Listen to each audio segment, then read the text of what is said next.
at 6:30, in-depth coverage of the big debate over truck tolls in Rhode Island. Governor Raimondo is increasingly confident that the legislature will approve her proposal to start tolling large trucks to fund a major new push to repair bridges. But questions still remain about how the project will work. And WPRI.com reporter Ted Nesi has been digging into this, all of the details of this billion-dollar proposal. And Ted, as you were telling me before, this is more than just one question at hand here. There's a lot of questions into this proposal. Exactly, Shannon, and that's important for people at home to understand too. You know, there's a couple different debates going on. There's the question of just should we do a lot of bridge repairs in Rhode Island and how much should we spend on it.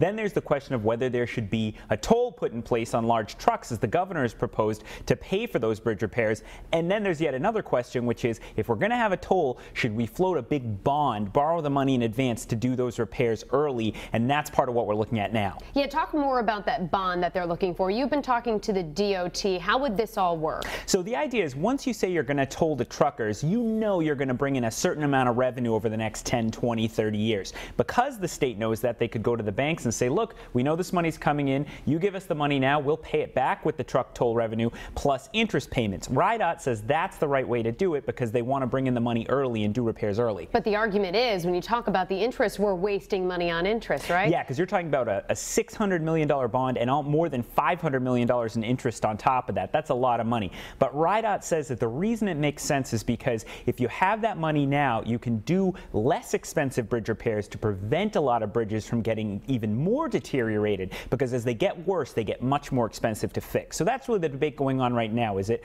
worth taking out the money early, kind of like a mortgage, because you're going to get something more beneficial out of it? And people are now digging into the numbers, figure out what's the best bet there. All right, and Ted, we'll continue to follow that debate, and you can find more on the truck toll proposal, all of the details surrounding it on WPRI.com.